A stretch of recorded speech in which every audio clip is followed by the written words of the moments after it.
L'hiver s'achève. C'est dur à croire, mais on a passé à travers. Qui dit printemps dit séries... il dit plus séries éliminatoires, oui. On va regarder. Il dit aussi championnat des moins de 18 ans, puis évaluation finale en vue du repêchage de la LNH. On a évidemment beaucoup de choses à se jaser d'ici le repêchage, vous et moi.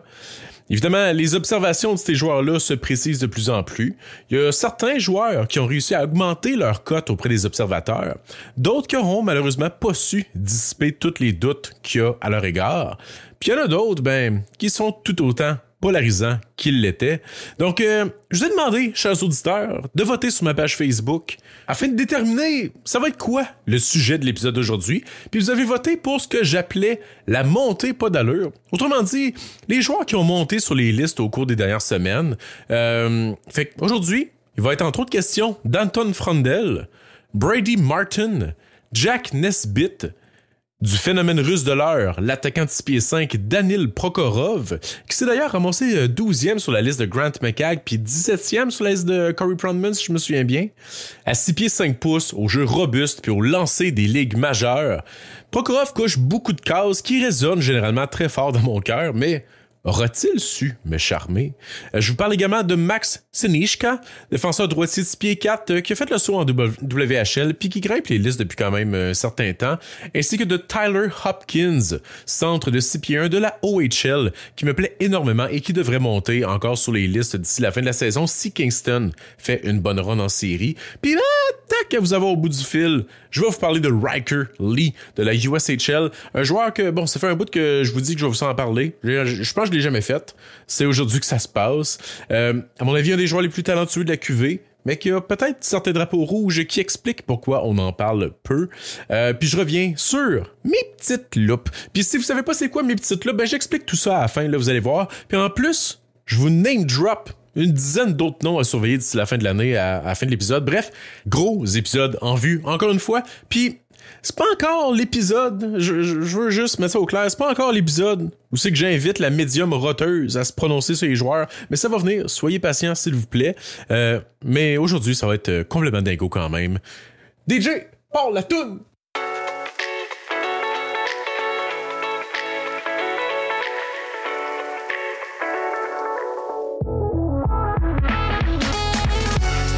Salut les cocottes! 25 mars 2025, épisode 51. Puis là, je vous entends déjà. Le monde qui consomme le podcast uniquement sur les plateformes audio, vous vous dites, mais voyons, y a-tu skippé l'épisode 50?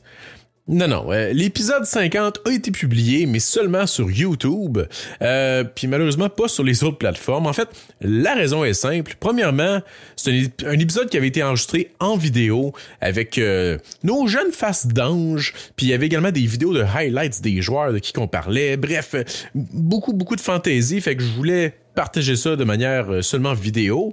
Mais aussi, c'est parce que la qualité audio était pas parfaite, puis je me sentais pas tant à l'aise d'en publier une version audio seulement, alors que je pense que la grosse viande venait de la vidéo. Bref, aussi, c'était enregistré devant public, cet épisode-là. Fait que, bref, toutes les raisons étaient bonnes pour... ou pas. En tout cas, c'est juste sur YouTube. D'ailleurs, j'aimerais prendre quelques minutes pour remercier chacune des personnes qui s'étaient déplacées pour cet enregistrement live au Vermont. J'ai une petite liste ici de tout le monde qui était là. Désolé si c'est long, mais je vais nommer tout le monde pour les remercier. C'est important de le faire. D'abord, merci à Émile. Ensuite, à Danny. Bon, ça a été plus vite que je pensais. Merci aux gars de Blue Chip Prospect et Dans le Mille d'avoir participé à cet épisode avec moi. Ça a vraiment été un grand plaisir. Puis allez dropper là, plein de follow puis de likes sur leurs vidéos. Là, ils le méritent amplement. Fait que c'est ça. Sinon, tranche de vie, j'ai vécu un petit traumatisme. J'ai su, accrochez-vous bien, que mon outie très bien gros au Cole Eisenman. En tout cas, quand j'ai su ça... c'est pas mêlant, je suis parti à courir comme Milkshake sans va rejoindre une fanfare.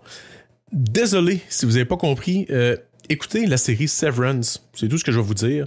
Puis si vous l'avez déjà écouté, écoutez Adolescence. Ça s'en vient, ça aussi, les calls là-dessus. Excellente prouesse technique d'ailleurs. En tout cas, parlons hockey. Avant d'entrer dans le vif du sujet, donc les Risers et les Risers à venir en vue du repêchage, j'aimerais quand même faire un bébé retour sur la blessure de Carter Bear qui, s'est fait lacérer le tendon d'Achille. Blessure qui rappelle celle subie par Kyle Chipchura et Peyton Krebs dans le junior.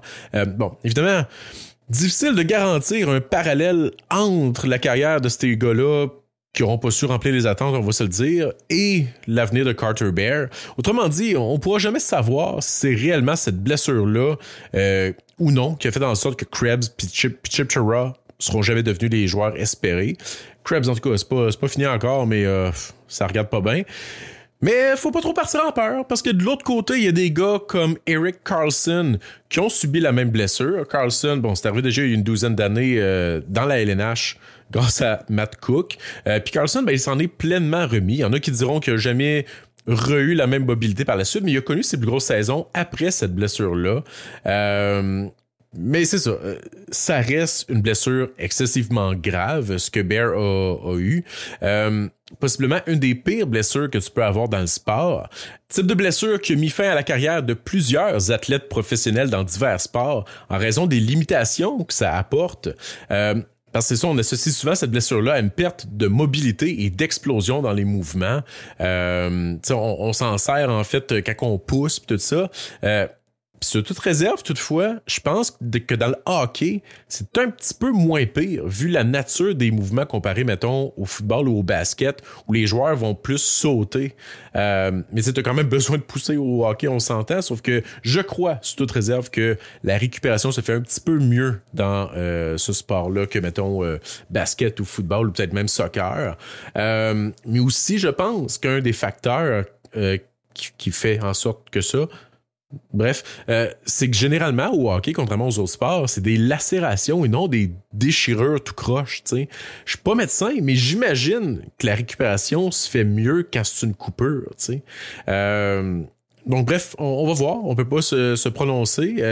On va le savoir dans quelques années, en fait, si ça va vraiment avoir eu un impact. Mais le plus troublant dans cette histoire-là, c'est que ça a même pas l'air accidentel comme coup. Si vous écoutez la séquence au complet bien attentivement, là, tu peux entendre le coach adverse qui dit « Tu diras que je suis tombé sur une hache! » Donc, coup dur pour Carter Bear, lui qui était dans une équipe qui devait se rendre loin en série, peut-être même à la Coupe Memorial.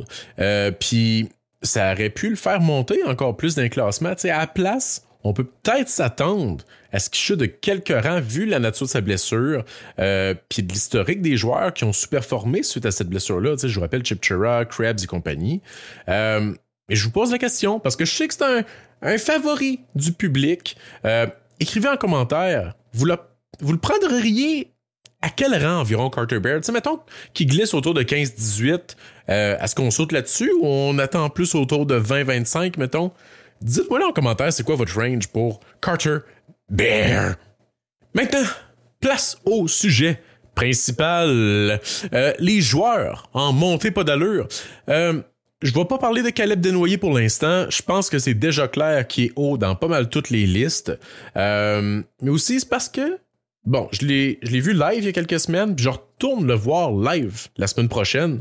Ça va me donner 3 visionnements en direct de lui. Je vais vous partager ça après. Fait que on met Caleb sur la glace pour le moment. D'ailleurs, c'est drôle parce que quand on dit Caleb, on sait de qui qu'on parle. C'est comme Céline. En tout cas, mais un nom, ça me tentait vraiment pas de vous parler parce que j'ai l'impression qu'on en parle tout le temps, mais on n'a pas le choix d'en parler parce que c'est un des joueurs les plus polarisants cette année. Anton Frondel. Puis on n'a pas le choix d'en parler non plus à cause de tout ce qu'il a accompli depuis février. Centre suédois, 6 pieds, 196 livres. Profil, de la misère à le classer. On parlait de lui comme un gars two-way avec un peu de robustesse, un peu de playmaking, mais je pense que c'est d'abord et avant tout un marqueur qui se démarque par son excellent lancer. On dit également que c'est un centre, mais vous savez que dans la Allsvenskan, qui est la deuxième division en Suède, les joueurs de cet âge-là ne jouent pas au centre. Il a passé la saison à l'aile. C'est tout le temps le cas pour ces joueurs-là. Fait que c'est tricky de dire ça va être un centre. C'est jamais 100% clair. Mais présentement, il est projeté, il est vu comme un centre à suivre. Mais pour la petite histoire, Frondel était vu depuis quelques années, puis même, en début de cette saison-ci, comme un choix top 5 obligatoire, voire même top 3 assuré en vue du repêchage 2025. Entre autres, grâce à une excellente saison D-1 de la saison dernière. Sauf que Frandel, cette année, il a débuté la saison incommodé par des blessures, puis ça se passait pas tant bien dans la J20 nationale. En fait, il décevait, on va se le dire. Il était loin même d'être le meilleur joueur de son équipe, tu sais. C'est pas ça que tu veux pour un choix top 5. Puis c'est pour ça qu'il avait commencé à descendre dans la majorité des listes, tu sais. En novembre, si vous vous souvenez, je disais que Frandel était au 56e rang de la J20 nationale pour les points par match pour un joueur de 18 ans et moins. Mais cette saison-là, puis 21e si on prenait juste les draft eligibles. Je parle pas des 20 dernières années, je parle de cette année. Fait que sa performance en J20 était atroce, puis il avait raison de s'inquiéter. Évidemment, c'est important de remettre en contexte. Il revenait d'une blessure, on s'attendait à un retour plus tranquille, mais c'était très tranquille. Puis c'est ça, c'est un joueur que moi et d'autres personnes, on l'avait baissé dans nos listes. C'est parce qu'on trouvait aussi qu'il n'avait pas progressé par rapport aux années précédentes, puis qu'il y avait lieu de se questionner. À savoir, en fait, c'était tout simplement pas un joueur qui avait plafonné très vite. Sauf que, en fait, dans la plupart de mes visionnements, c'était pratiquement toujours son partenaire de jeu, Victor Eklund, lui également éligible au repêchage de cette année, qui faisait le heavy lifting sur sa ligne. T'sais. Je catégorisais Frandel de joueur plate, arrivé à maturité possiblement trop tôt, qui jouait avec une robustesse sélective, puis qui gagnait pas beaucoup de rondelles, qui drivait pas le jeu, qui était inefficace en transition, surestimé en défense, puis que son tir, même s'il est excellent, était inconstant et peut-être même surestimé. Bref, c'est le take que j'ai fait sur Frandel. Fait que c'est ramassé 15e sur ma liste de décembre, 14e en février. Mais depuis le début de 2025, principalement février-mars, Frandel est revenu en forme, puis donne vraiment d'excellentes performances. Il donne surtout beaucoup de munitions à ses partisans pour le classer top 5, voire même top 3. Si WJC Rankings sur X nous écoute, on le salue. Fait que c'est ça, il y en a c'est ça qui l'ont top 2. Je suis en train de virer comme XQC avec toutes mes AVC. Bref, ce que je disais, on a raison de lancer des fleurs à Anton Frandel. Ce qu'il a accompli cette saison est exceptionnel en termes de production.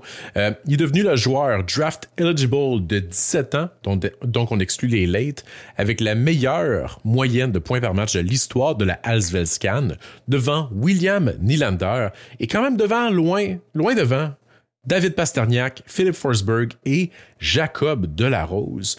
En fait, parmi les joueurs draft eligible, même en incluant les late de 18 ans, il y a seulement Elias Pettersson, pas le défenseur, qui a maintenu une meilleure moyenne de points qu'Anton Frandel. Donc, il y a raison de s'exciter si on regarde les stats, mais il faut faire attention avec ce genre de stats, considérant qu'il y a plusieurs espoirs suédois de premier plan qui évoluaient pas en Allsvenskan lors de leur année de repêchage, mais plutôt en SHL. Mais tu sais, ça reste un gros exploit. Il est dans le livre des records. Puis ça a fait exploser les réseaux sociaux. Puis avec raison, tu sais. Puis tout le monde est en train d'embarquer dans ce train-là. Même Blue Chip Prospect, qui l'aimait pas particulièrement lors du 50e épisode, qu'on a tourné il y a un mois de ça à peine. Je pense que Étienne est en train d'embarquer dans le hype train de Frandel, tu sais, puis je pense que je suis en train de le manquer, ce train-là. Fait que je suis retourné voir 4-5 parties récentes d'Anton Frandel, dont 2 games dans leur plus récente série contre Mora, pour essayer de voir est-ce qu'il reste de la place pour moi dans ce train-là, tu sais. Parce qu'un jour, je vais sauter sur un train, disparaître au bout du chemin, ou peut-être même embarquer sur un radeau, là. Puis ceux qui pensent que je vais me noyer, oublient que je vais appris à nager. Wow! Bref, Frandel, verdict, je suis d'accord. Frandel joue beaucoup mieux qu'il jouait. Je l'ai trouvé plus incisif, avec un excellent positionnement en zone offensive. Le gars, on va se le dire, il sait où se placer pour marquer puis générer des occasions de marquer. Puis son lancer, il est excellent. Un des très bons de la QV. Même si, parenthèse, je trouve pas son lancer exceptionnel non plus. C'est pas Eisenman. Je lance des fleurs à Eisenman pour une fois. Cette année, il y a des gars comme Martin, McQueen, Carbonneau, Misa, Schmidt, Martin et compagnie qui sont, à mon avis, dans le même tiers que Frandel ou presque en termes de lancer. Fait que, en tout cas, virons pas fou. il est impliqué physiquement, il est fort, il a de la maturité dans son jeu. Il joue, c'est sûr, un jeu très transposable, mais à part jammer des rondelles le long de la bande, j'ai pas trouvé qu'il était très efficace à sécuriser les possessions, à se détacher de la bande puis à repérer rapidement ses options de passe, contrairement, mettons, à un gars comme Carter Bear avant son opération. Mais à part de ça, mon évaluation a pas tant changé en bout de ligne, tu sais. Il y a des jours ça fail, il y a des jours ça caille, il y a des jours je suis pas plus à terre. Pourquoi je chante juste des tonnes de gars cancelled? Bref, Eklund, il m'a quand même plus impressionné que Frandel, je dirais, dans pratiquement tous ces matchs-là que j'ai écoutés. J'en parlais d'entrée de jeu, mais c'est encore ce que j'ai vu dans mes 4-5 visionnements récents. Je trouvais Eklund plus impliqué, plus créatif, plus efficace à faire bouger la rondelle. C'est quand on parlait des lacunes de Frandel en transition, je trouve souvent qu'il n'y a pas suffisamment de momentum, ni d'agilité, puis qu'il n'y a pas assez des bonnes mains pour sécuriser l'entrée de zone, puis il doit souvent se contenter de jeter le disque en zone adverse, puis il a souvent peine à la récupérer parce que son jeu le long des rampes et à mes yeux, vraiment pas à point. Il y a le gabarit et la force physique, j'en conviens, mais je trouve pas que l'explosion, la vitesse des pieds ni l'agilité pour battre les défenseurs en 1 contre 1 présentement. C'est ce qui me dérange principalement, je dirais.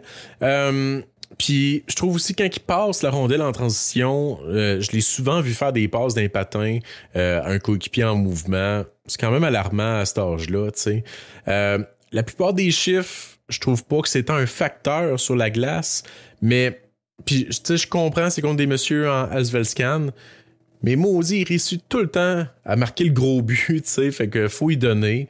Puis je réitère, je dis pas que le gars va être un flop, puis qu'il mérite pas une sélection autour du 8 ou 9e rang.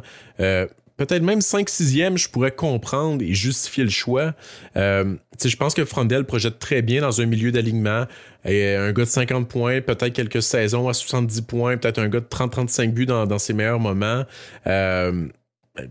Qui va bouger un petit peu dans le line-up selon dans l'équipe dans laquelle il va se retrouver. Sauf que je trouve les comparaisons avec Barkov démesurées. C'est pas la première fois que j'en parle. Puis je pense que de le placer devant Michael Misa, c'est vraiment un gros stretch. Comme mon ami Mario, il a vraiment des gros lobes d'oreilles. Il écoute du hardcore. Je dis que Frandel joue un jeu mature, mais je pense que sa place est encore en Europe la saison prochaine contre les messieurs. Je pense même qu'il va devoir passer par la Ligue américaine. Puis je pense que si tu repêches un gars top 3, tu t'attends normalement à avoir un gars qui va jouer dans la LNH quand même assez rapidement. Fait que c'est ça. Je pense que c'est un gars qui va quand même très bien faire la saison prochaine en Europe, qui va excessivement bien faire en AHL, qui va joindre la Ligue dans quelques saisons. Mais je vois pas Frandel devenir un centre numéro 1 élite de 80-100 points comme je projette un gars comme Michael Misa. Et même en termes de plafond offensif, là, j'ai des gars comme Porter Martin encore devant lui. Je pense peut-être même Jake O'Brien, James Higgins ont des meilleurs plafonds offensifs que Frandel à mes yeux. Parce que à part son lancer, puis bon, une certaine maturité physique, je vois pas tant qu'est-ce qu'il apporte d'autre sur la glace. Sauf que dans le bon contexte, ça peut marcher. Ça va être un bon joueur de hockey. Comme que je dis, c'est juste moi, c'est pas mon style de joueur. C'est pas ma tasse de thé, tu sais. Puis tu sais, ce que je trouve dangereux aussi, c'est que le gros argument qu'on entend, c'est vraiment au niveau de sa production. Production historique. Il a surproduit par rapport à Nylander et Pasternak au même âge dans la même ligue. Mais je me permets de revenir juste quelques petites minutes sur ces stats-là. Frandel joue pour Djurgårdens, qui a eu une fiche de 32-7-7-6, 188 buts pour, premier rang de la ligue. Nylander, à son année de repêchage, il a joué pour 2 formations beaucoup moins fortes. Il a joué pour Rögle, qui avait une fiche de 21-26-5, 131 buts pour, 7e au classement, ainsi que Södertälje, qui avait une fiche de 16-24-6-6, 124 buts pour, puis qui n'ont pas fait les séries. Nylander, il a respectivement maintenu des moyennes de points par match de 0.44 et 1.12 avec ces équipes-là. Il avait joué 18 et 17 matchs respectivement aussi. Frandel, en contrepartie, a 0.86 points par match en 29 parties.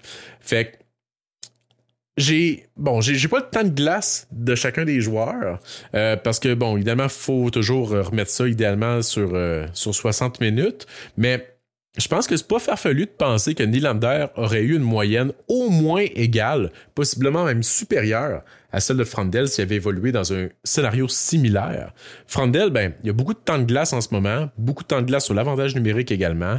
Il joue en moyenne au-dessus de 15 minutes par match. Faut aussi noter que Nylander a aussi joué en SHL lors de son année de repêchage, 7 points en 22 parties. Évidemment, pas la meilleure production de tous les temps, mais c'est dans les mêmes eaux que des gars comme Zibanejad, mettons, qui avait été repêché 6e quand même. Frandel, 0 match en SHL cette année. Je sais pas ce que ça veut dire, mais j'en parle pareil.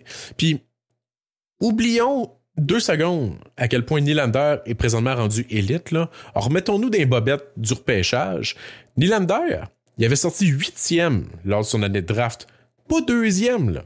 Fait que je pense que c'est juste de projeter Frandel dans un range similaire. On parlait d'Zibanejad de 6e, Nylander 8e. Je pense que Frandel, dans ce range-là, ça fait du sens. Parce que je réitère, mon problème, c'est pas que soit repêché top 10, c'est qu'on le mette 2 et 3 devant Martin, Higgins, Misa, même dans certains cas, tu sais. Désolé, mais je le vois juste pas, personnellement. Mais c'est ça. Peut-être dans le champ, puis qu'on en rira dans 10 ans. Tant mieux. On est là pour s'amuser. Puis bon, la comparaison, évidemment, avec Pasternak, ben, j'en parle même pas parce que Pasternak, c'est l'exception à la règle, là, il est sorti 25e au total. Il n'y a personne qui l'avait en considération dans le top 5, là, puis personne qui aurait pensé qu'il deviendrait le 2e meilleur joueur de cette QV-là. Là. Fait qu'arrêtons de comparer la performance de Frandel avec Pasternak. Ça n'a juste pas rapport. Fait que, en ce sens, je parlais de petits échantillons. Je disais qu'il y avait beaucoup de bons joueurs lors de leur année de draft qui n'avaient pas évolué en Allsvenskan. Savez-vous, il y a combien d'attaquants qui évoluaient en Allsvenskan à 17 ans, qui ont été repêchés en première ronde dans les 18 dernières années? Il y en a 6 joueurs. Nylander est sorti 8e, Dvorsky 10e, Forsberg 11e, Burakovsky 23e, Berglund 25e et Pasternak 25e. Fait que c'est faible comme échantillon, mais il y a quand même 2 ou 3 super vedettes avec qui qu'on peut comparer Frandel. Tu sais, Nylander, Pasternak, Forsberg. Si Frandel peut être un joueur dans ces eaux-là, ça serait un coup de circuit. Fait que c'est ça. Pour moi, ben, ces performances récentes peuvent justifier qu'il monte quelques rangs par rapport à où c'est que je le projetais avant. Mais de le classer même 5e, comme je disais, sous-entend qu'il mérite d'être devant McQueen, O'Brien, Desnoyers, Smith, Bear. Puis personnellement, je suis pas rendu là encore. Je pense que ces gars-là sont devant Frandel. Puis si vous faites un calcul vite, c'est à peu près 9 joueurs que je vous ai nommés avec les 4 dudes principales. Puis là, j'ai même pas parlé de Eklund, que à mon avis, est meilleur que Frandel. Du moins, il l'a été dans tous mes visionnements. Puis j'ai même pas parlé de gars comme Lakovic puis Spence, que personnellement, j'aime beaucoup. Je pense que Frandel va devenir un joueur de la LNH, comme que je disais. Il y a le gabarit, la maturité, il y a le lancer. Mais je pense que ça va devenir le genre de joueur que je vais lâcher un petit... à chaque fois que son nom va tomber dans mon range de sélection dans mon pool. Puis j'ai l'impression que quand je vais le drafter, je vais me ramasser avec la même face que tous les messieurs dans le vestiaire d'un spa nordique, que tu le vois dans leur visage, que c'était pas leur idée de venir passer 4 heures ici un samedi après-midi. C'est tout pour Frandel. J'espère qu'il ne deviendra pas mon Heisman de cette année. Je m'en excuse d'avance, guys. Sinon, un autre joueur que je trouvais pas sexy cette saison, mais que j'ai pogné quelques visionnements qui ont su me convaincre un petit peu plus. Du moins convaincre qu'il mériterait d'être entre 15 et 20, là, parce que je l'avais quand même un peu plus loin. C'est Brady Martin, centre canadien de 6 pieds, jeu two-way. Lui aussi avec un très bon lancer, puis de la robustesse, quand même un profil similaire à Frandel dans certains sens, tu sais. Puis c'est un peu ça, en fait, qui justifiait pourquoi j'étais pas plus high sur Martin que ça. C'est que dans la plupart de mes visionnements, cette robustesse-là, je la voyais pas tant, elle était pas si présente ou dominante que ça. Puis il manquait beaucoup de tempo, puis ça me gossait. Mes visionnements étaient constants, tu sais, je l'avais regardé 6-7 fois, puis c'était tout le temps les mêmes rapports qui sortaient. Bon lancer, robustesse correcte, au-dessus de la moyenne, mais c'est pas, c'était pas un gars qui démolissait tout. Puis un gars qui aime prendre le centre, mais que l'intensité n'est pas capotée. Patin correct, mais sans plus. Main correct, mais sans plus. Bonne compréhension du jeu, mais créativité limitée. Bref, ça ressemblait à ça mes rapports de Brady Martin. Vous comprendrez pourquoi je n'étais pas tant excité. Difficile pour moi de le classer. Profil de milieu d'alignement, upside limité. Mais le genre de joueur que les coachs vont aimer, qui vont faire jouer, vont foutre sur un milieu d'alignement, puis il va jouer 900 matchs en bout de ligne. Fait que...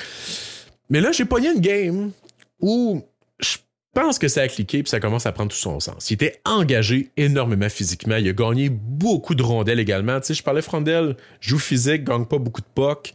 Mais là, Martin, il sortait des bandes avec la rondelle. Puis il décochait beaucoup de tirs. C'était pas juste un marqueur opportuniste. Il créait beaucoup d'avantages de marquer. Puis c'était pas juste lui qui attendait de recevoir la passe, là. Il engageait ces occasions de marquer. Je suis fatigué. Je pense qu'il y a des cochons à faire comme 14 tirs tentés, cette game-là. Une affaire absurde. Depuis le début de 2025, Martin il a enregistré en moyenne 3,5 plaqués par match, puis 7 tirs tentés. C'est quand même des bonnes stats. Puis même son nombre de passes tentées dans l'enclave monte en flèche depuis la mi-février. Puis son nombre de feintes tentées également, surprenamment. Contre Brampton le 28 février, selon Instat, Martin, il a en moyenne, il a amassé un total de 4 plaqués, 10 tirs tentés, 5 lancers bloqués. Il a complété 91% de ses passes, puis il a tenté 14 feintes avec un taux de réussite de 93%. Il y a même de nombreuses parties avec plus de 5 chances de marquer, de générer. Des parties de environ 60 à 75% de ses batailles pour la rondelle gagnées. En moyenne, 10 entrées de zone par partie également. Bref, parmi les plus belles statistiques avancées que j'ai vues dans les derniers mois.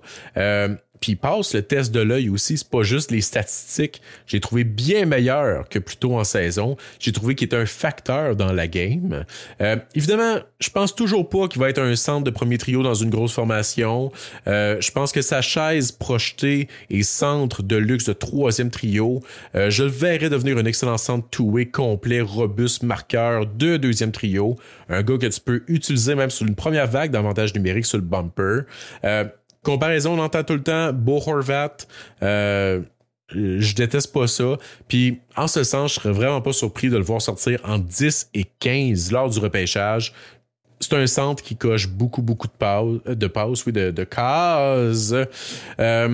Puis c'est un choix qui pourrait peut-être intéresser le tricolore également, qui pourrait venir apporter robustesse, puis bonne éthique de travail dans cette équipe-là. C'est pas qu'il en manque, c'est juste que c'est le genre de gars que je pense que tu veux avoir pour entourer ton noyau. Puis tu le vois, ça à la glace, là.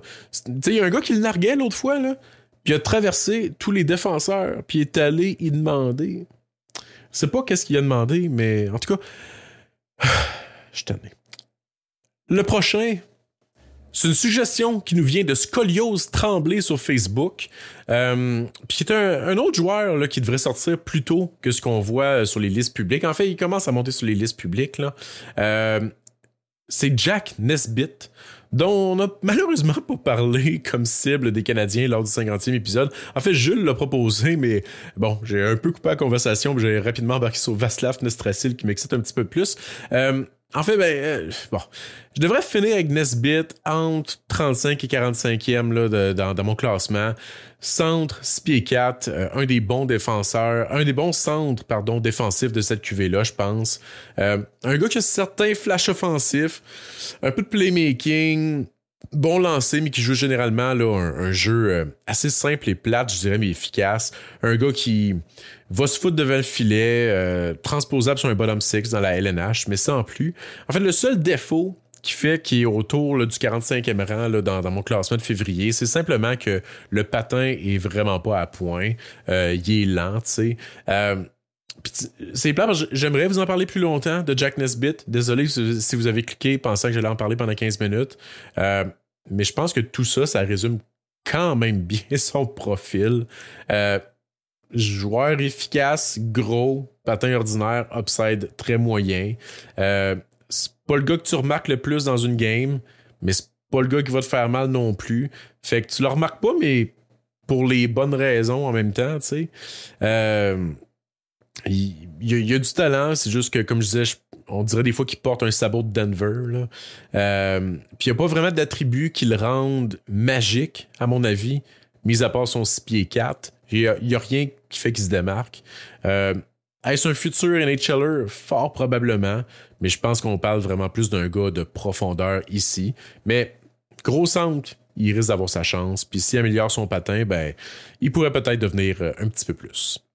Sinon, ben, si offensivement, ces trois joueurs-là, que ce soit Frandel, Martin ou Nesbitt, sont dans la catégorie que je classe un petit peu plus de plate, efficace et transposable, le prochain, ben, c'est un peu l'inverse. C'est Riker Lee, ailier américain de 6 pieds, évoluant en USHL. Puis, j'en parle pas parce que je pense que Lee va être un gros riser sur les listes publiques, mais plutôt parce que je pense que c'est un des joueurs les plus talentueux passer le top 15 ou top 20, surtout si on exclut les petits joueurs, tu sais. Puis si une équipe veut y aller pour une swing, pour de l'upside offensif, ben Lee se doit d'être considéré, puis on pourrait le voir sortir plus tôt que prévu. À mes yeux, Riker Lee, il est dans les très bonnes mains de tout le repêchage. Il est créatif, il a des flashs high-end de playmaking. C'est un excellent marqueur également avec une dégaine deceptive. Je sais toujours pas comment dire deceptive en français. Décevante. Ça sonne pas comme ça devrait sonner. En tout cas, sauf que, un peu comme Nesbitt, son patin, c'est sa grosse lacune. Lacune énorme, en fait, je dirais, dans le cas de Riker Lee. C'est un joueur aussi qui est chaotique, capable du meilleur comme du pire. C'est le Jackson Smith de l'attaque. Puis défensivement, c'est pas sa tasse de thé non plus. C'est pas le plus engagé. Mais il aime prendre des risques. Comme moi qui ouvre mon compte Instagram en public alors que je follow Britney Spears, là, pour vrai, faites pas ça. Mais Riker Lee, c'est une machine à highlight reels. Puis je pense que s'il perce la LNH, il va devenir une machine à highlight reels dans la LNH. Sauf que c'est un gars risqué, mais qui pourrait rapporter gros. Il y a des jeux qu'il a fait cette saison, comment je pourrais dire, qui m'ont donné la même réaction physique que Jack Black dans The Pick of Destiny, qui est dans la salle des lasers. Là. Je sais pas si vous avez le référent. Situation que je dirais un peu à la Alexander Jarofsky, lui aussi éligible cette année, que j'affectionne particulièrement. Excessivement talentueux, mais exceptionnel, capable de setuper ses coéquipiers, de finir le jeu lui-même, mais bon, patin douteux. Mais dans le cas de Lee, je pense que c'est encore pire que Jarofsky. Sauf que je pense que Lee, il arrive un peu plus... il essaie un peu plus de jouer robuste que Jarofsky, je pense. Il n'y a pas le facteur russe que Jarofsky a non plus. Si facteur russe, il y a. Mais ça reste que c'est un Américain qui a joué pour Shattuck St. Mary's. Il est dans USHL. I guess qu'il va jouer dans la NCAA. J'ai pas double-checké où c'est qu'il s'en va. Mais surprenez-vous pas si Riker Lee sort entre 30 et 40. Je pense que c'est le genre de gars que des équipes pourraient aimer. Surtout considérant le manque de profondeur en termes de pur upside offensif cette année. Donc, si vous voulez une swing pour de l'upside, j'ai souvent parlé de Alexander Jarofsky, mais Riker Lee, un beau petit bonhomme lui aussi. Puis si t'aimes le podcast jusqu'à présent, n'hésite surtout pas à t'abonner si c'est pas déjà fait, puis à dropper un petit like sur l'épisode, à commenter, puis surtout en parler à tes amis ou à ta belle-mère, parce que en fait, je vois que dans mes stats, je score pas vraiment fort auprès des madames de 50 à 70 ans. Puis, bon, ça serait le fun de remédier à la situation. Sinon, ben, envoie ça à tes chums de gars. Genre, mettons que t'as un ami qui est en retard sur son étude du repêchage 2025. Envoie-lui des épisodes, là. Genre, bon, peut-être pas celui-là parce qu'on est quand même en profondeur, mais tu sais, mettons, le 50e où c'est qu'on parle des 20 meilleurs joueurs de la QV. Envoie-y ça. Ça va aider le podcast à se faire connaître. Ça va aider ton ami aussi, parce qu'on a tout un ami de même. Un ami un peu en retard dans tout, qui traîne un peu de la patte, puis qui passe à côté de choses incroyables. Le genre d'ami qui n'a toujours pas écouté The Office. Le genre d'ami qui pense que Monopoly, c'est le meilleur board game ever, en tout cas. Ou pire, le genre d'ami qui est pas encore abonné à Elite Prospects Premium. EP Premium, ben, c'est l'abonnement parfait pour tout geek de hockey. Non seulement ça te donne accès à des filtres avancés pour checker des stats de joueurs puis tout, ça te donne également accès à une navigation sans publicité, mais aussi game logs, j'en parle régulièrement, puis une fonction que je pense que je vous ai jamais parlé. C'est puis probablement la fonction qui pourrait vous parler le plus à la veille du repêchage. C'est que ça vous donne accès au rapport d'évaluation des games faites par les scouts de chez Elite Prospects. Genre, si tu veux savoir ce que David Saint-Louis pense d'Anton Frandel, ben, il y a genre 6 rapports de parties de David Saint-Louis depuis le 1er janvier 2025 sur la page d'Anton Frandel. Sans parler des rapports des autres scouts de EP, Mitch Brown, Leslie Alanon, même Cam Robinson, il a rempli des rapports sur Frandel, tu sais.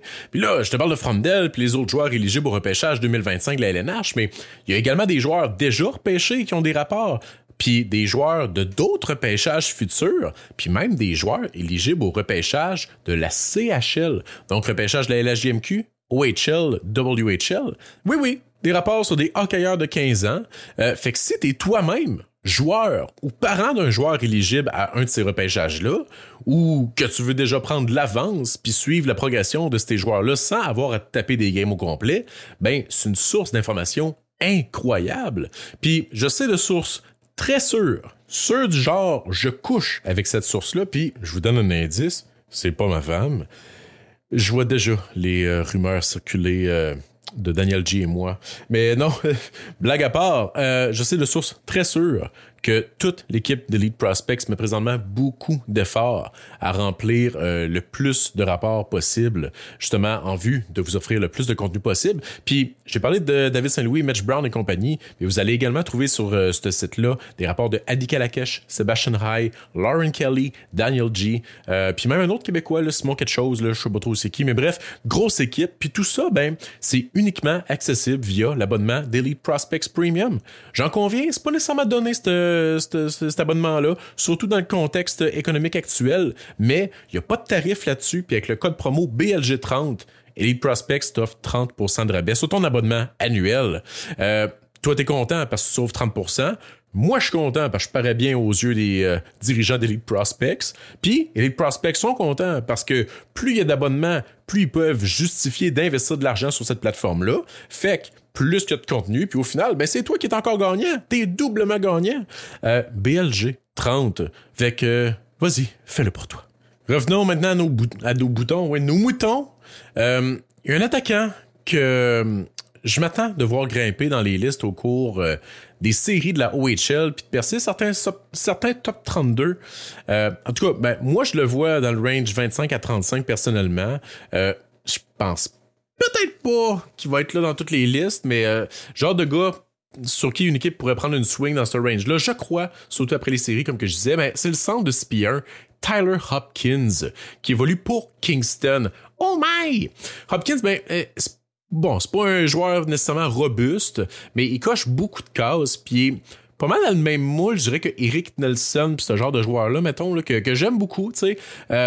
Mais encore plus impliqué même, un joueur qui a une belle vitesse, il s'en sert bien pour être actif dans les 3 zones, autant avec que sans la rondelle. En fait, c'est un joueur qui amène un beau dynamisme, un centre avec une belle vision, une belle mobilité, d'excellentes mains, capable de transporter le disque en transition, d'installer l'attaque comme du monde, capable de rejoindre des coéquipiers en mouvement également, capable de déjouer une première vague de défenseurs, puis qui a un bon tir aussi, même meilleur que Eric Nilsson. Hopkins, c'est un joueur impliqué défensivement, qui se sert beaucoup de son bâton pour couper des lignes de passe, pour checker le porteur du disque, qui est tenace, il est tannant, mais bon, comme je disais, pas nécessairement robuste, mais c'est un gars qui est impliqué et dynamique. Comme je disais, Eric Nelson, pas mal dans ce moule-là aussi. Je pense que Nelson peut-être encore un meilleur patineur avec des meilleures mains, moins bon tir que Hopkins, moins intense un peu, mais tu sais, vous voyez le genre de gars. Bref, 2 gars que personnellement, je vois terminer entre 22 et 28 sur ma liste, qui sortiront fort probablement pas dans ce range-là. Mais si votre équipe repêche un de ces 2 dudes-là en début de 2e ronde ou même milieu de 2e ronde si vous êtes chanceux, je pense que vous allez être heureux dans quelques années. Je pense que c'est des gars qu'on va regarder ça dans quelques années dans un redraft puis on va se dire « Ah! Il aurait dû être des fin de première ronde, ces 2 gaillards-là. » Pas des gars que je vois nécessairement devenir des piliers sur une première ligne, voire même dans un top 6, mais je pense des gars on peut facilement projeter dans un milieu d'alignement parce que sont capables de shutdown, de jouer dans un rôle shutdown, mais je pense qu'ils ont l'intelligence, les skills, le patin pour contribuer offensivement ou d'être une plug, dans le fond, sur un top 6 en cas de blessure. Et non d'être, c'est ça, seulement des joueurs purement défensifs ou des joueurs purement robustes. Là. Pour moi, l'upside offensif de Hopkins, puis même de Nilsson, là, mais je mets Hopkins devant Nilsson en termes d'upside offensif, mais il est plus élevé que des gars défensifs qu'on voit, là, les Gastrine, Drott et compagnie. Fait que c'est pour ça que je suis... Puis même que Nesbitt, puis tout ça. Fait que gros fan, moi, Tyler Hopkins, a gardé un œil là-dessus. Ensuite, Max Sanishka, c'est peut-être un nom dont vous avez entendu parler ou vu passer dans les derniers mois. Un joueur que je pense qu'il va percer certains top 32 puis qui va sortir plus tôt que ce qu'on pense lors de la journée du repêchage. Max Sanishka, défenseur droitier, 6 pieds 4, WHL, du moins il y est depuis quelques mois, qui s'impose de plus en plus comme étant un des meilleurs défenseurs défensifs de la QV. Gros gabarit, pas pire patin, un jeu défensif très mature et détaillé, un des très bons de la QV. Il excelle dans l'art de lever les bâtons adverses. Il est très bon pour neutraliser les menaces secondaires. Il a un bon sens du jeu, une agressivité bien dosée également, je dirais. Il y a une mobilité four-way quand même solide, qui permet de s'ajuster là, par rapport aux attaquants en mouvement. Il sert bien de sa longue portée, il a un beau bâton actif, puis il est très bon à fermer l'espace rapidement en contre-attaque. Quand tu arrives face à Sanishka, tu peux pas passer par-dessus, tu peux pas passer par en dessous, tu peux pas passer par les côtés. Fait que qu'est-ce que tu fais? Tu rentres dedans. C'est pas le plus agressif à protéger le devant de son filet toutefois, mais tu sais, je pense que c'est le genre de skill qui s'apprend assez facilement par rapport aux autres. Là. C'est un gars qui est quand même pas mauvais en transition aussi. Je le trouve assez composed dans ses relances, assez calme avec la rondelle puis sous pression. Mais ce qui me plaît surtout de Sanishka, c'est la progression qui a été marquante tout le long de la saison. En fait, c'est un joueur que j'avais visionné quand même assez tôt en saison quand il jouait en Tchéquie, puis que j'avais tout simplement détesté. Que j'avais laissé sur la glace pendant plusieurs mois, puis qui était pas mal dans le fond de ma liste là, en toute transparence. Souvent, c'est ce qu'on fait. On check beaucoup de joueurs, 1 ou 2 games. Puis ils passent le premier screening. Puis des fois, il y a des joueurs qu'on ne recheck pas avant un bout parce qu'ils sont vraiment loin dans nos priorités. Mais là, c'est ça. Je suis retourné le voir. Puis il a commencé à monter dans les listes, là, honnêtement. Puis j'ai aimé ce que j'ai vu. Son patin s'est amélioré. Il est plus dynamique offensivement également. Plus confortable offensivement aussi. Puis sous pression, il réagit mieux aussi. Là, je disais que je le trouve très composed, mais c'est vraiment pas ça qu'on voyait en début de saison. Il n'hésite pas à transporter la rondelle, à s'impliquer dans le jeu, à se repositionner pour générer des occasions. Il apporte de l'activation, il manipule les opponents pour créer de l'espace pour ses coéquipiers. Gros défenseur, droitier, comme que je disais, avec déjà un très bon jeu défensif, montre certaines promesses offensives, belle vision, bonne passe, bonne feinte. Bref, un projet, mais je pense à un gars avec un beau plancher projetable de 3e paire, mais avec peut-être un plafond de top 4, qui sait. Je pense à un gars qui mérite de sortir dans un top 50, que je serais pas surpris de voir entre 25 et 40 le jour du draft. Mais comme je dis, un projet qui part de loin, mais c'est pas grave parce que souvenez-vous de ce que Miley Cyrus disait: "The journey is usually the part that you remember anyways." Bref, Max Sanishka.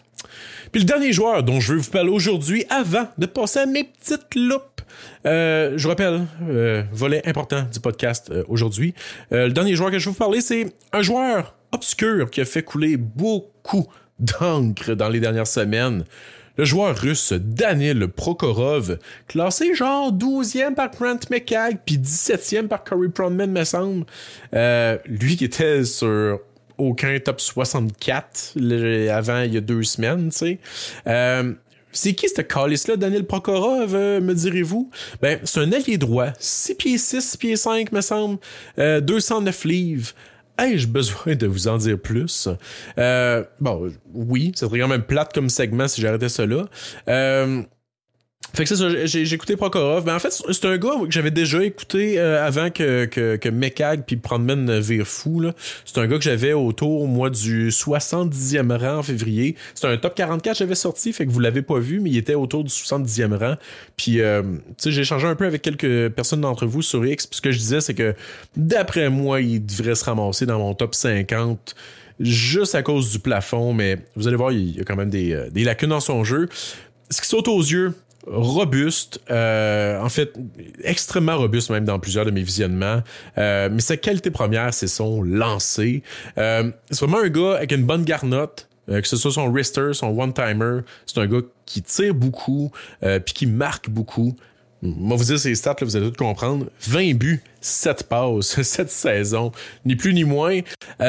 Donc, quand même, 27 points en 43 matchs. Là, vous vous dites, waouh, super belle récolte pour un gars de 17 ans en VHL, waouh! Mais, ouais, c'est un peu là le problème, c'est que il joue en MHL, puis il est à 0.63 points par match. La plupart de ses points viennent même contre des équipes faibles. Là. Fait que c'est pas le gars qui a été le plus productif. Il y a eu des gros flashs de production, mais ça a été très inconstant. Mais bon, faut pas se fier uniquement aux stats, là, je suis le premier à le dire. Là. Mais là, vous vous dites aussi, bon, 6 pieds 6, gros shot, plaque beaucoup, avec un patin correct, tu dois l'aimer. C'est pas si simple que ça, tu sais, parce que c'est vrai, j'ai nommé une très belle qualité, 4 atouts très intéressants, puis je suis pas fait en bois, tu sais, basé juste sur ça. Ça serait probablement un gars top 20 moi aussi, tu sais. Sauf qu'il y a d'autres affaires qui viennent vraiment réduire sa cote pour moi, qui sont assez alarmants, je dirais. Premièrement, ben, il y a des succulents flashs de feinte quand même, mais plus souvent qu'autrement, je trouve qu'il perd la rondelle puis se déjoue lui-même, tu sais. Mais bon, ça c'est tel que tel. Son gros drapeau rouge, là, puis je vais pas peser mes mots, c'est son incapacité à compléter une passe puis à fabriquer des jeux. Il y a un manque flagrant de détails dans son jeu, je trouve. C'est un gars qui est souvent éparpillé sur la glace. C'est un gars, même pas nord-sud, juste tunnel vision. Il veut plaquer, il veut marquer. Comment je dirais, un Cole Eiserman de 6 pieds 6, mais plus robuste, plus dynamique quand même un peu. Évidemment, pas un aussi bon shot. Eiserman, ça fait 2 fois que je vante le shot d'Eiserman quand même aujourd'hui, guys. Mais c'est le même genre de lacune quand on parle de playmaking, je trouve. Puis ça me fait peur, tu sais.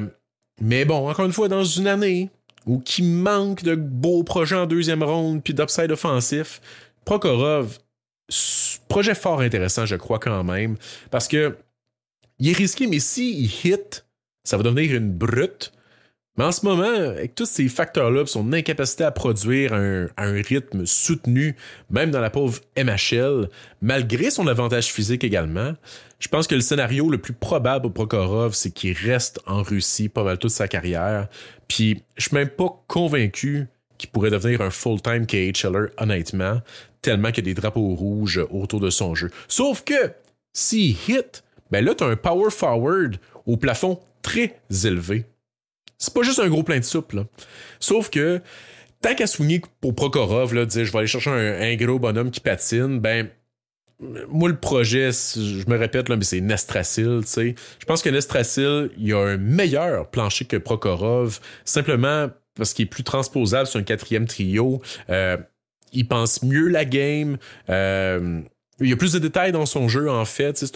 Puis il y a des flashs de playmaking dans son jeu aussi. En plus d'avoir un bon tir, il n'y a pas le tir de Prokhorov, mais il y a un bon tir quand même, Nestrasil. Mais il y a des flashs de passeurs que Prokhorov n'a vraiment pas. Fait que tu sais, je pense que Nestrasil, plus transposable sur un 4e trio. Puis je pense qu'il y a un potentiel quand même de devenir top 9, voire même top 6. Dans le cas de Prokhorov, le plafond est plus élevé, je crois, simplement en raison de son lancer. Sauf que le plancher est pas là du tout. C'est ça le problème. Tu sais, c'est comme si il avait construit sa maison, mais sans suivre les étapes de construction d'une maison, tu sais. Sauf que bien entouré, puis armé de patience, c'est peut-être rattrapable comme projet Prokhorov, tu sais. Mais je reviens en comparaison avec Nestrasil. Nestrasil, c'était un petit bungalow, clé en main, au goût du jour, avec possibilité d'agrandissement même. Tu sais, tu peux te mettre un garage, là. D'ailleurs, prédiction, Nestrasil pourrait sortir entre 20 et 25. Puis chapeau à Jérôme et Brad de Hockey Prospect pour avoir identifié l'équipe parfaite pour repêcher Nestrasil au prochain repêchage, les Capitals de Washington. Parce que, que ça fait très bien. Eux qui ont déjà les deux Protas, Mateko, pis tout. Non, ils vont aller chercher Nestrasil, je suis convaincu. Puis, imaginez avec Ryan Leonard, ce serait-tu pas beautiful un peu? D'ailleurs, je continue m'éparpiller. Très content d'avoir vu Leonard live 2 games le mois dernier. Il était honnêtement parfait. Très baveux aussi, on l'entendait chirp, là, les gars pis tout. T'sais, on entendait ce qu'il disait, on était vraiment proche des joueurs. Pis non, on l'a entendu là, avec un autre joueur, là, l'invitait à le pousser. Il disait, je sais pas trop ce qu'il disait là, en anglais, mais ça sonnait comme push me and then just touch me until I can get my satisfaction. Bref, c'est un fou, Leonard. Mais ouais, c'est ça. Daniel Prokhorov, maison tout croche, peut-être attrapable comme projet. Mais tant qu'à soigner pour lui, Vaclav Nestrasil. Fait que c'est ça. Je voulais revenir sur ces noms-là que vous commencez probablement à voir popper un peu partout, puis qui vont continuer de popper un peu partout. Popper un peu partout. Virer une brosse à poppers. Bref. Je suis vraiment fatigué et je suis désolé. Mais c'est ça. Tant qu'à rester dans les Risers, je vais terminer avec une petite rafale de petites cloupes. Suggestion qui est venue d'Alexandre Nadeau sur Facebook. Ça sert à ça aussi, me suivre sur les réseaux sociaux. Tu peux me donner des suggestions, te sentir cool quand je nomme ton nom comme ça. Puis ça évite que j'invente des fausses questions sur des faux noms, là, comme Scolios Tremblay, Uncut Demon ou... Je sais pas s'il y a du monde qui s'en rappelle. Bref, j'en viens sur mes petites loupes. En novembre, décembre, février, j'avais sorti des classements. J'ai mis des petites loupes à côté des noms de quelques joueurs. Simplement pour vous dire, gardez-les à l'œil, ça se peut qu'ils montent en cours des prochains mois. Fait que des gars qui n'étaient pas nécessairement des risers à ce moment-là, mais que je suspectais qu'ils allaient pouvoir devenir des risers. On les passe en rafale, je vous dis si ça a bien vieilli ou non, puis ça me permet de parler de quelques joueurs par la bande, tu sais. Donc en novembre, mes petites loupes, j'avais Jake O'Brien, que j'avais alors 7e, puis je vous disais, O'Brien, il va monter. Écoute, il est dans pas mal de top 10 présentement, puis on commence à le voir 4-5e dans certaines listes. Puis s'installe de plus en plus comme étant le meilleur passeur de toute la QV, même devant James Higgins. C'est un gars qui risque d'avoir une très longue run en série également. U18 aussi dans le cas d'O'Brien, fait que je serais pas surpris s'ils deviennent unanimement le 4-5e joueur classé en vue du repêchage. Ensuite, j'avais une petite loupe à côté de Jack Murtagh, que je disais à l'époque que c'était le Ryan Leonard des pauvres. Bon, moins bien joué dans ce cas-là, je vous dirais. Murtagh, il avait connu, suite à ce classement-là, un excellent match CHL USA Challenge. Son draft stock est quand même demeuré assez stable depuis. Là. Il n'a pas vraiment risé dans les listes. Là. Il est pas mal autour de 25 depuis le début de la saison. Là, fait que... c'est ça. Pour ma part, il est plus dans ma première ronde, là, vu le manque de constance puis d'intensité puis tout ça, puis le manque de créativité offensive également. Mais ça reste un gars qui a des belles aptitudes physiques, un bon lancer, puis qui est très jeune également pour dans cette QV-là. Fait que Murtagh, je vois des risques, il a droppé un peu pour moi, plutôt que de monter, mais il pourrait sortir encore autour de 25, là, et peut-être même quelqu'un pourrait tomber en amour avec, puis prendre une swing sur lui plus tôt. Qui sait? Dans les petits clubs, j'avais aussi Eddie Genborg, ailier robuste de CPU CP1, je me souviens plus trop, qui jouait avec Hargne contre des messieurs. Bon shot également, je trouve. Il y a certaines personnes qui l'ont entre 30 et 40. Là, je pense qu'il devient de plus en plus unanime dans ce range-là. Je pense qu'il pourrait sortir également là. C'est un gars qui transpose bien dans la LNH dans un rôle de bottom six. Puis, fait que c'est ça, je suis quand même content de rapidement avoir mis une petite loupe à côté de son nom. C'est un gars que j'avais spoté quand même assez vite dans cette QV-là. Mais bon, je pense qu'il ne montrera pas plus là, que ceux-là 30 à 40 sur les listes. Là. Je pense pas que c'est un gars qui mérite tant que ça d'être en première ronde. Mais je pense que c'est un gars facilement transposable vu sa physicalité. Ensuite, j'avais Mikael Eriksson, attaquant dynamique intense 5 et 11, à 2 jours d'être éligible l'an prochain. Un gars que vous savez que j'aime vraiment beaucoup. Puis j'ai changé sa petite loupe pour des îles, en fait, là, par la suite, parce qu'il y a personne qui embarque dans mon délire. On s'en reparle peut-être l'an prochain de Michael Eriksson. Moi, je suis encore un gros believer. Ensuite, j'avais David Bitkowski en novembre. Défenseur droitier, 6 pieds 5, excessivement physique. Pour moi, c'est le joueur le plus mean de tout le repêchage. Comme je disais, dès novembre, je l'avais dans ma première ronde, quand même fier de celle-là.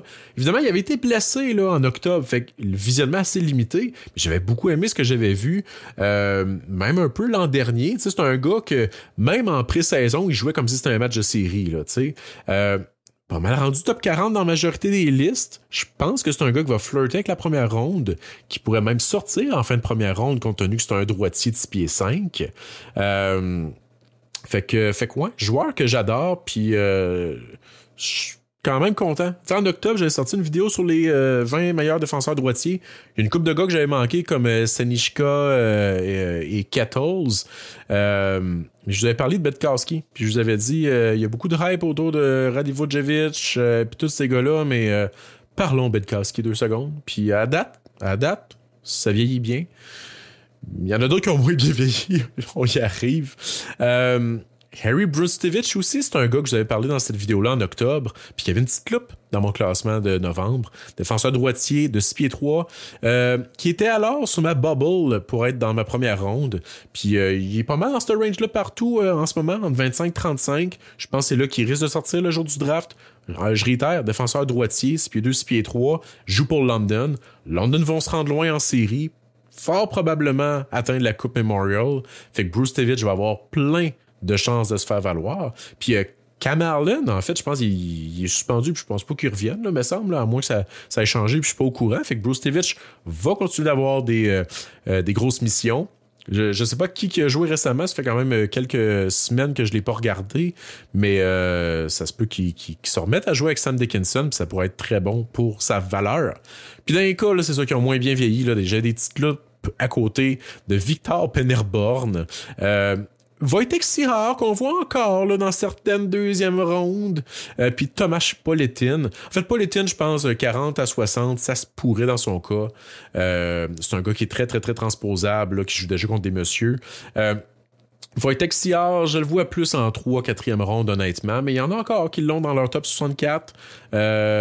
Puis Victor Pennerborn, là, je pense pas qu'il sorte à la 5e ronde. Défenseur droitier, vous voyez que j'avais parlé dans ma vidéo. J'avais pas parlé de Senishka, mais j'avais parlé de Victor Pennerborn. Puis de Karl Landborn aussi. Bon, c'est ça. En décembre, mes petites loupes, c'était Braden Coots, attaquant dynamique two-way, dual threat, que j'avais 12e en décembre. Puis qui est encore pas mal dans ce range-là. Il n'a pas redescendu. Il est steady entre 11 et 15 depuis novembre-décembre. Il est rarement là dans les listes publiques. Je pense que je suis une des personnes les plus high sur lui. Mais je pense pas que c'est ça qui est l'occasion de se faire beaucoup valoir en série, malheureusement, vu l'équipe dans laquelle il est. Mais on risque de le voir au tournoi 18 à suivre. Puis c'est pas un joueur de périphérie. Un peu comme moi. Tu sais, je joue de la guitare, mais c'est que je suis pas assez bon pour jouer du periphérie. Excusez-moi. Sinon, Ouchie Wang, il y avait une petite loupe aussi. Simon Wang pour les intimes. Défenseur gaucher, 6 pieds 6. Né en Chine, qui joue maintenant en OHL, que j'avais très haut. Bon, malheureusement, on en parle très peu ces temps-ci. Début en OHL qui ont exposé beaucoup de ses lacunes. De la misère à faire des passes, de la misère à manier la rondelle, de la misère sous pression. Mais patineur exceptionnel à 6 pieds 6. Il y a plus grand monde qui l'ont dans leur première ronde. Mais c'est ça, je pense que c'est les plus beaux projets quand même du draft. Je pense encore qu'une équipe pourrait soigner pour lui en fin de première ou début de deuxième. C'est un nom à surveiller. C'est un gars qui pourrait sortir, comme je dis, autant il pourrait sortir 25e qu'il pourrait sortir en 4e ronde, je crois. Là. Fait qu'à Ouchie Wang, aucune idée de ce qui va se passer avec lui. Le plus gros... un des plus gros home run potential du draft, mais un des plus gros risques également. Comme je dis, le gars, ça se peut qu'il mette jamais les pieds sur une glace de la Ligue nationale. Là. Des grosses lacunes. Mais beaucoup de choses à aimer aussi. Ensuite, d'un petite loupe de décembre, j'avais Benjamin Kindle qui a monté en flèche dans les classements. Puis il a pas fini, genre, meilleur pointeur draft eligible de la WHL. En tout cas. qui monte en flèche présentement dans les classements. On l'a vu autour de 15e là, dans plusieurs listes. Kindle, pas le plus gros, 5 et 10, mais apporte dynamisme, du jeu cérébral sur 200 pieds, puis à mon avis, un des meilleurs passeurs de tout le draft. Joueur encore sous-estimé, je crois. Ensuite, j'avais une petite loupe autour, à côté, de Erik Nilsson, centre two-way cérébral, agile, suédois. C'est ça, il y a des gens comme Scouching puis Tony Ferrari qui l'aiment beaucoup, mais généralement, on entend peu parler de lui, mais je pense qu'il est sorti autour de 30 dans quelques listes dans les derniers jours. Fait que peut-être que le hype est en train de pogner autour de lui. Mais ça demeure, c'est sûr, un des coups de cœur du draft depuis quand même là, assez tôt. Magnifique patineur, bonne main, comprend bien la game, responsable défensivement. Pas nécessairement électrisant, mais transporte bien la rondelle. Bon en transition, bon en maniement de rondelle, jeu transposable, puis qui excelle à rendre les autres meilleurs aussi, je crois. Fait que gros fan de Erik Nilsson. J'avais aussi une petite loupe à côté de Carson Cameron dans mon range 35 à 40, défenseur droitier de 6'1". Pas pire patineur, mais tu sais, ce que j'aime beaucoup, c'est son intensité. Tu sais, c'est pas le plus gros, mais beaucoup de compete dans son cas.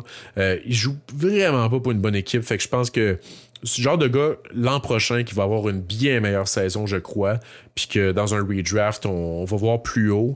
On le voit peu souvent dans des top 64, mais moi, je pense que Cameron, c'est le genre de gars qui va surprendre d'ici quelques saisons. Ensuite, j'avais encore Tomáš Politin qui continue de grimper tranquillement dans mon classement. Pas le joueur le plus électrisant, attaquant de 6'1", assez costaud, joue contre des messieurs en Liga, puis il tire bien son épingle du jeu dans un rôle de profondeur. Fait que c'est quand même facile de faire un copier-coller puis de mettre ça sur un bottom six dans la LNH. Pas excitant, très transposable. Peut-être plus d'attaque que ce qu'on suspecte, compte tenu qu'il joue des minutes limitées en Liga.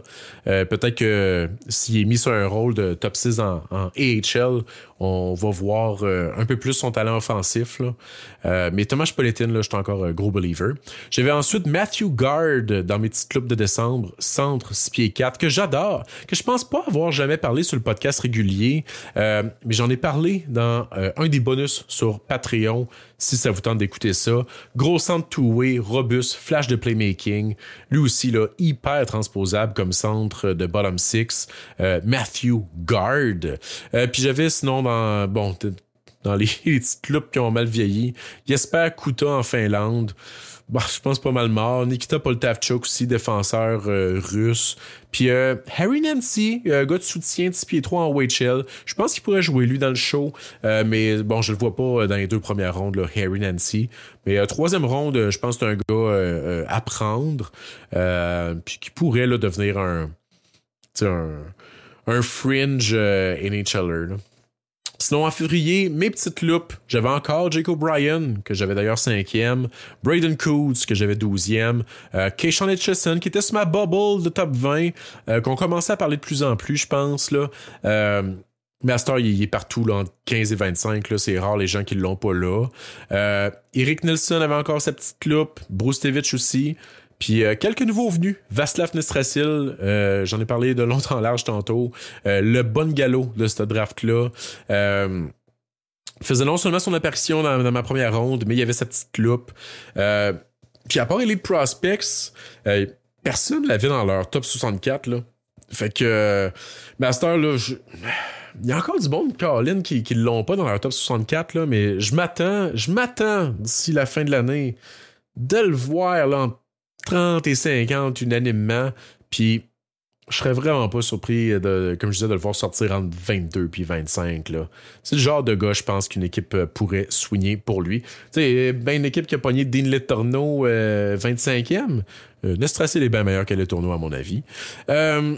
Sinon, Alexander Jarowski aussi avait une petite loupe. Lui aussi, j'en ai parlé un petit peu quand je parlais de Riker Lee.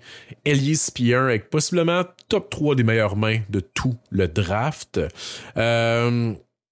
Ensuite, j'avais encore Carson Cameron, j'en ai parlé. Puis j'avais Jacob Rombach, défenseur 6 pieds 6 gaucher, très défensif. Je pense que début de 2e ronde, c'est là qu'on risque de voir sortir Jacob Rombach, défenseur format géant. Donc lui, je pense que le petit club peut justifier dans son cas. Puis c'est tout. J'ai pas parlé de mes petites deals là, que je vous disais, là, des joueurs que je suis conscient que j'aime plus que la majorité, puis que je me doute que c'est moi qui est idiot puis trop high dessus, puis que des joueurs qui méritent pas de petite loupe parce qu'ils grimperont pas, mais qui méritent une petite style pour justifier que je suis conscient que je les ai beaucoup trop haut. Luke Vlousvik, défenseur droitier de 6 pieds 4, que j'ai une style dessus. Sinon, Ashton Schultz, centre de la USHL. Encore une fois, Michael Eriksson. Ou encore Luca Romano, ça fait un bout que je n'ai pas parlé, que j'ai autour du 20e rang là, depuis novembre. Là, il est steady, là, 19, 21, 20. Il reste pas mal là-dedans. Fait que bref, 4 gars que j'aime beaucoup, mais je pense que c'est moi qui est idiot. Puis si j'avais à attribuer aujourd'hui mes petites loupes, il y a des noms dont je vous ai parlé qu'il y en aurait assurément. Riker Lee, Tyler Hopkins, puis Max Senishka. Je pense que ce serait mes 3 grosses loupes. Surveillez ces gars-là pour vrai. Puis puis les autres joueurs que je vous ai parlé aujourd'hui, là, les Frandel, Martin, Nesbitt, ça, c'est pas des petites loupes, là, tout le monde les connaît, puis sont déjà hauts sur toutes les listes. Ça, c'est plus des petites flammes, là. Mais sinon, si je reviens aux petites loupes, j'en donnerais également à Christian Epperson, Overager, D+1, qui joue avec Michael Misa à Saginaw, qui pourrait connaître des grosses séries, puis se ramasser entre 25 et 40, je pense, sur la majorité des listes. Ensuite, Shane Vensagi, joueur au patin douteux, mais au gabarit puis au jeu robuste qui crie bottom six dans la LNH.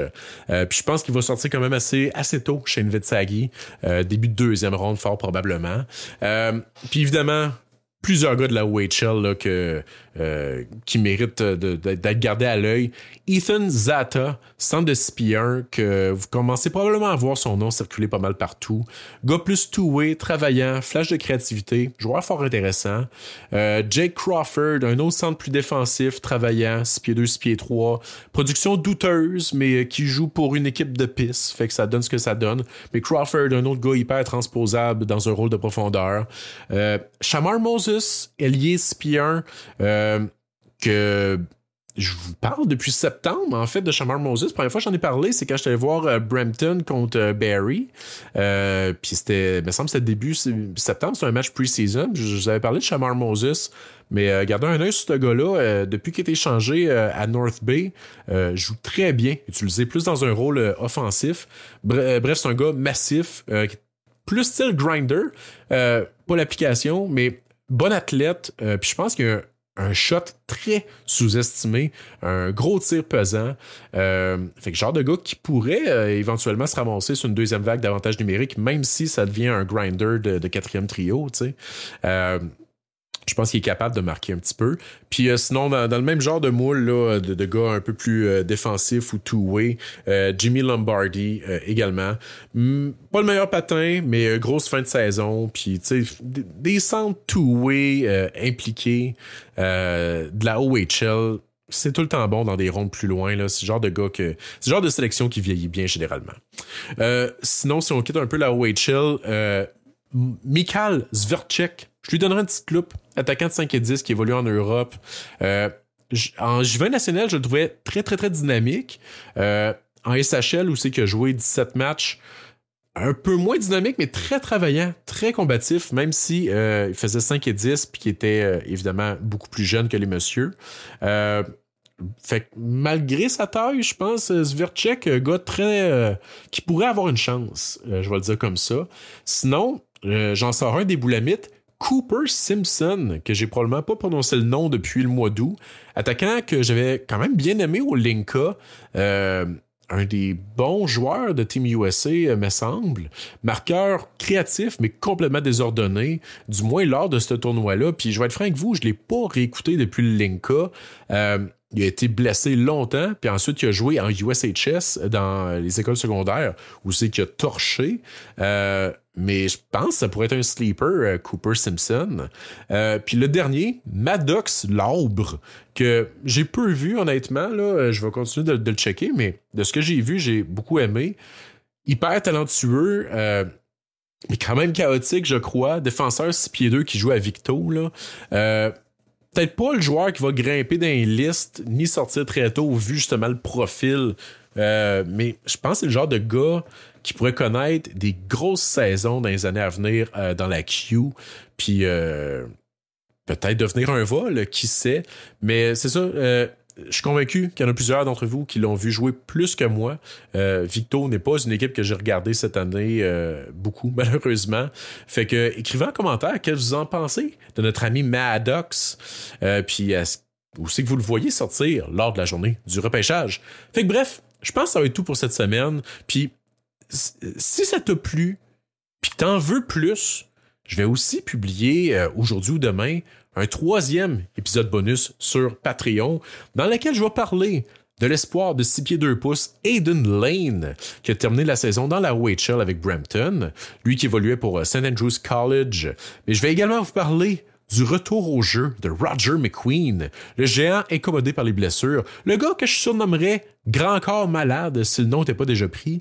Puis je m'excuse, je veux vraiment pas faire du clickbait en mettant du bon contenu, genre Roger McQueen derrière un paywall. Là, d'habitude, je parle plus de joueurs très obscurs comme Aiden Lane.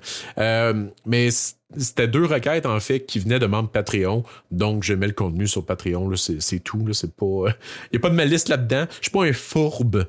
Puis anyway, ben, je vais en parler en masse de McQueen d'ici le draft, là, fait que sentez-vous pas obligé de payer le petit abonnement à Patreon si vous voulez m'entendre parler de McQueen, là, m'en reparler.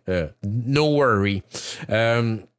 Puis je vais aussi publier sur Patreon très prochainement le tout premier épisode de mon autre podcast J'ai mes règles, aussi je vais faire un top 10 de mes board games préférés. Spoiler alert, Monopoly est pas là-dedans. Bref, patreon.com/briser la glace. 3$ par mois, je pense, de quoi de même. Je garantis malheureusement aucun contenu, mais à date, j'ai sorti ça, quelques épisodes bonus. Mais tu sais, je réitère, attendez-vous pas à nécessairement beaucoup de contenu. C'est juste là pour ceux et celles qui voudraient donner une petite contribution volontaire au projet.